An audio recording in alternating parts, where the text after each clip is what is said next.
Hello everyone, and welcome back to what will be the last round of the championship again. Yeah, we are in P2 for the standings. Of course, we cannot be P1 anymore, but it is Monaco. We can definitely win here, and we can still lose third place in the championship. So it's still all to play for, and let's now head to the grid. And as we are here then on the grid, you can see rain.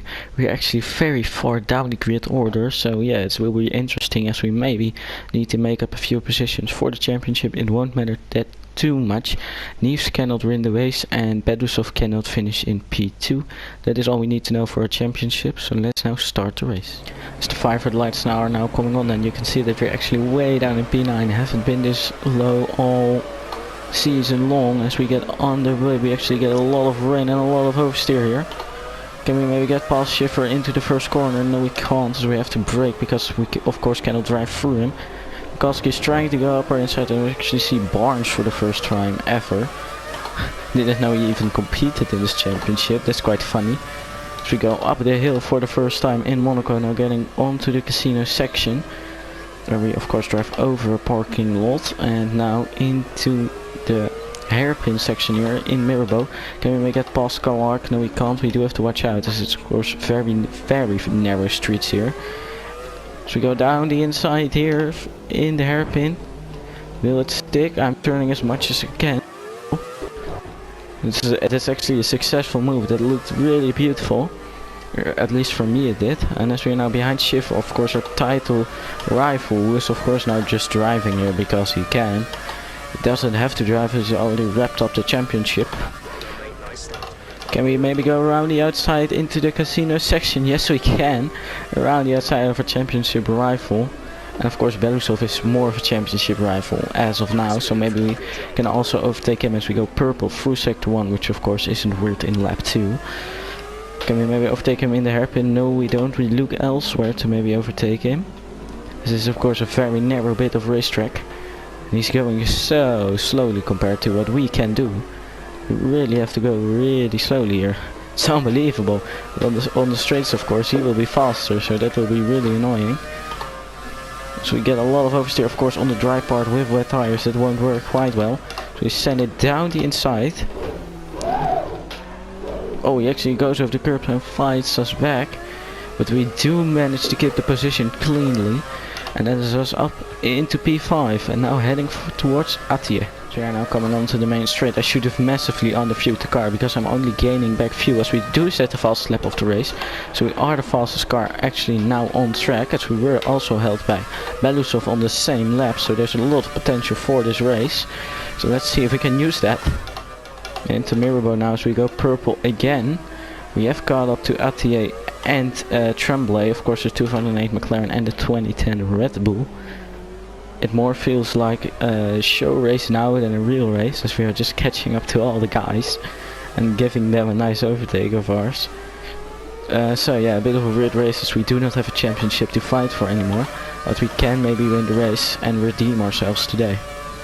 We're gaining too much fuel on our Delta, but I don't really have another option as Neves now goes fastest with a 131. We better that with a 139. And now getting onto the main straight then, coming into lap 5 of 20. Do not set fast lap of the race as Atier is now going around the outside of Tremblay. Will he succeed in that move? I do believe he will. As Tremblay is now left stranded there in P4. Let's see if we can go around the outside like we did with Schiffer. Yes, we can. Just a sublime amount of grip over the car there. And now behind Atier, can we maybe attack him or will he pull us to Neves? And of course in this position we are not vulnerable to the cars behind in the championship, as Belousov is behind us and Neves isn't winning the race as of yet, and we are of course scoring points. So that means that we will retain P2, but we of course want more from this race as we haven't won the championship and we also haven't won the race yet, so we do need to do that right now. And as I'm now looking at the fuel situation, we definitely need to have underfueled the car, as the rear tires are now also getting a bit of wear on them. 1/3 of the racing with 18%, that isn't a good sign, as Atier is actually pulling away from us with all this hulking, so maybe we can catch up to him through the corners. And we have done exactly what I told us to do. catch up through the corners as we go purple through sector 1. And now, oh, that is Ruben Meyer's full 2006 Renault. So we're now in the train with Nives and Attier, values of 13 seconds behind us. That's really good. And yeah, let's see now. Of course, a lot of chances of winning this race as we are now only 2 seconds away from the lead. We can see him drive there. And as we are now coming through the casino section, as we go down the inside of Attier there, as we are all stuck behind Ruben Meyer in the 2006 Renault. This is how we need to gain the positions on the 2010 cars, because probably when we are out racing they will probably be faster, or maybe we just cannot get past them because our pace is so similar.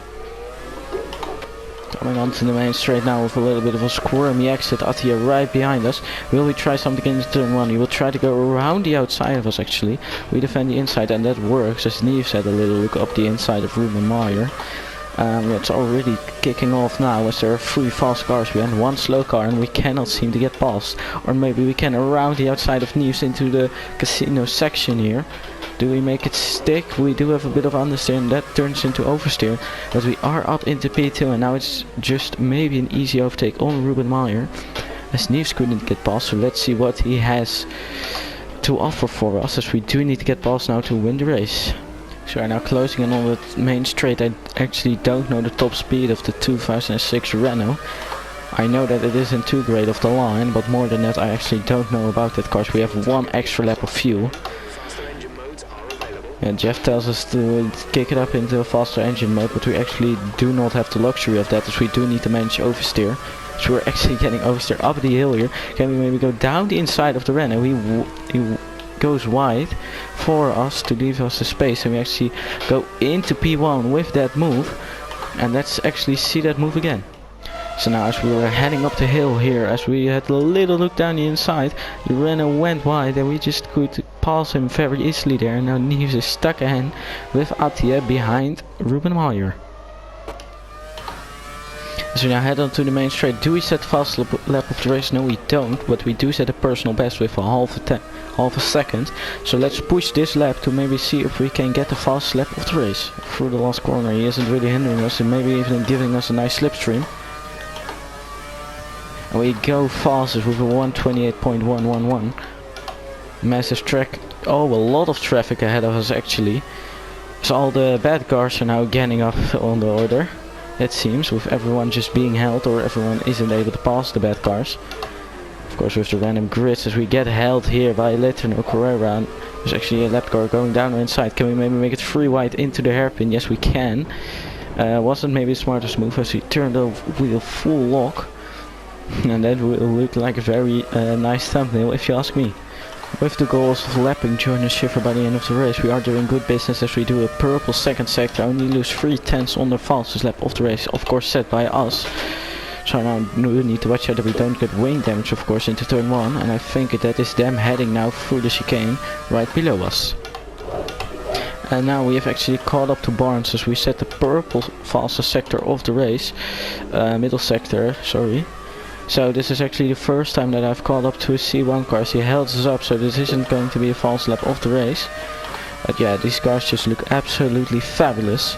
Oh, we do actually set the fast lap of the race, as we are now quickly, or not actually quickly, getting past Korea. And I think that is our campaign for lapping Schiffer now over, as we are getting the dark orange tire warning, which I think means that we can get a puncture any minute now. Yeah, we will of course just complete the last lap, because the threat isn't so nearing, and maybe with a miracle we can still lap Schiffer. As Schiffer now crosses the line, we get through the last couple of corners. Yeah, this has been a fantastic series. We will equal the championship winner on points. We won't win it, so we drive through pitboard. I want to thank you all for watching this series.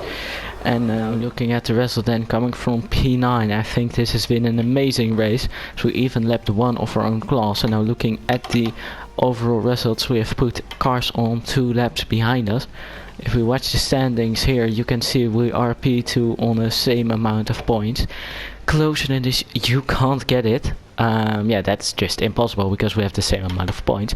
Looking at the C2 standings, of course, Sari has won it very dominantly, has won every race. Yeah, want to thank you all for watching the series, and goodbye.